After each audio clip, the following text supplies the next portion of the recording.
vehicle is traveling at 20 miles per hour on an unbanked road where the coefficient of static friction between tires and road is 0.8. Find the momentum turning radius of the car. So first, let's make a diagram. Limbawa, ito yung car. Yan. So let's make a free body diagram. This is gonna be the weight. And syempre, opposite ng weight is the normal force. And since yung road is paliko, and pag ganun yung car,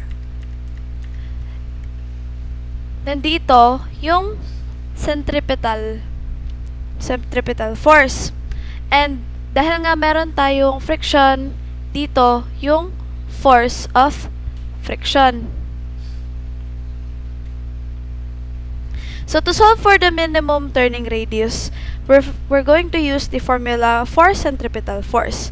The formula for centripetal force is mass times velocity squared over the radius.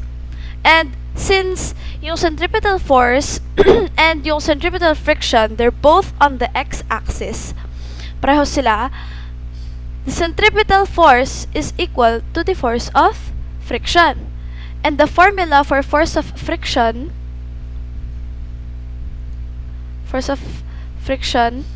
is equal to mu s times the normal force.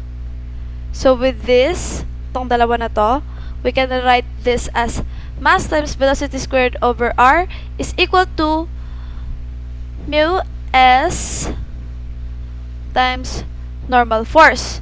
Yung normal force naman, this is mass times gravity. Or rather, the weight, kasi ito equal sila sa magkasama sila sa y-axis. So, we can rewrite this again as mv squared r is equal to mu s multiplied by mass times gravity. And now we're going to look for the r. Ang hinahanap natin is the turning radius. So, pagka dinerive natin, we're going to get r is equal to mass times velocity squared over mu times mu s times mass times gravity.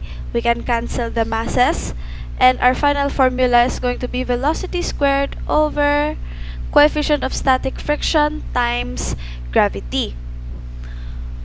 Meron na tayong velocity. This is the velocity, the coefficient of static friction, and syempre yung gravity, which is 9.81 meters per second. Pero syempre kailangan muna natin silang pagmukha-mukain ng unit. So for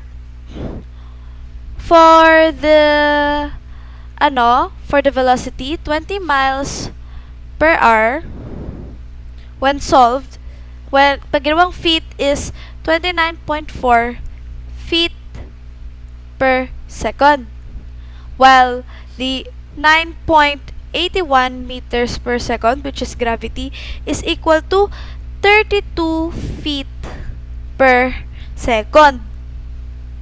So, substitute na lang natin siya dito. We're gonna put 29.4 feet per second squared over 0.8 times 32 feet per second squared. And by computing, we're going to get the turning radius, the minimum turning radius of the car, which is 34